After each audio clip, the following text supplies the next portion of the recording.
Good morning and welcome back. Hope you're having a good first day of October. We have flipped the calendar and it's time for our biggest transitional month of the fall season. For the first day of October, our average high 80 degrees here in Chattanooga, average low 58. But look what happens by Halloween. Our average highs down into the upper 60s, average lows in the mid 40s. Now this is typically our driest month of the year, only averaging just under 3.5 inches of rain. Plus we lose 62 minutes of daylight. So we get the cooler weather, but then we lose daylight as we get closer to wintertime. And that average first frost also usually happens here in the city right around Halloween and mid-October for some of those higher elevations outside of Chattanooga. And of course, by the end of the month, we start to get that good fall foliage. Right now, the fall foliage tracker showing little to no color here across the southeast, which is expected. We just transitioned from September into October, and typically that fall color peaks here across the valley in early November, late October for the Cumberland Plateau, and mid-October for the Blue Ridge Mountains. So if you're ready for some leaf peeping, we still got a little ways to go, but I have noticed some of the trees starting to hint at changing colors. As we take a look at your viewer photo of the day, this was sent in by Randy Rockhold in Collegedale. He got a great shot of yesterday's sunset. You can see a little bit of those ragweeds right there in the foreground and some beautiful color there in the background. Thank you, Randy, for sending that in.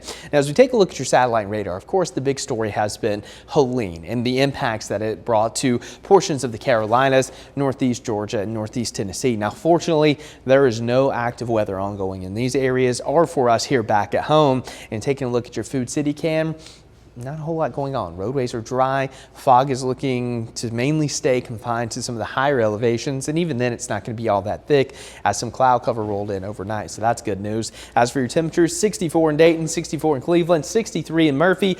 A little bit warmer today. We're generally going to be in the upper 70s to maybe lower 80s. Quite a bit of cloud cover. Maybe a few sprinkles later on this afternoon and evening. But generally, it looks like we're going to have more clouds for the first part of the day. And then that sunshine going to try to peek through a little bit later this afternoon and evening. Not going to be a ton of it, but it'll be out there. And as we take a look at your futurecast, notice a few of those green dots showing up here and there. Sprinkles, maybe a light shower going to be possible, especially northeast of Chattanooga. And then as we get into tonight and early tomorrow morning, a little bit of clearing. Clouds try to hang on for the first part of your Wednesday, and then we'll get more sunshine as we get into your afternoon and evening, staying dry.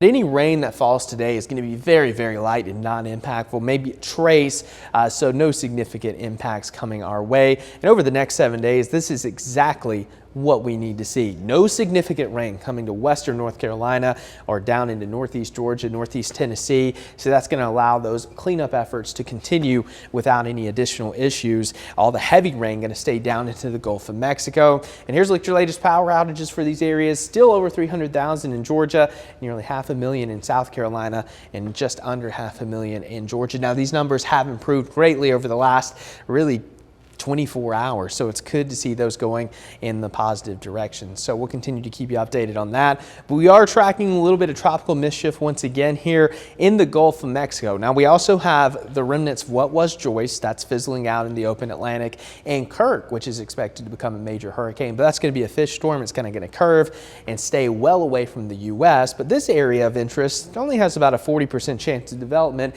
Now the good news here is we're going to have a cold front coming through early next week, which is likely going to push this out into the open waters of the Gulf and not allow it to move northward. So I'm not expecting any impacts to the areas that had those highest impacts from Helene. Plus the water's a lot cooler as it got churned up from Helene. So I'm not expecting too much from this system, but it could bring some tropical rains to the Florida Peninsula. And of course, here's where we stand. We are on that downward slope. And by the time we get into November, that's when the tropical season really starts to wind down. So hopefully we have no more major storms that are going to cause any impacts. But if something comes up, of course, we'll let you know here at Local 3. Be sure to download that Local 3 weather app. And here's a look at that 7-day forecast. Not too shabby. Slim chances of rain today and Friday. Outside of that, sunshine, clouds, temperatures in the 80s. And then sometime next week, we're getting a front. I don't know exactly which day yet, but it's either going to be Monday or Tuesday. Okay. Just a little peep. So cooler fall-like temperatures really going to start to settle in soon. Perfect. Thank you, Clay.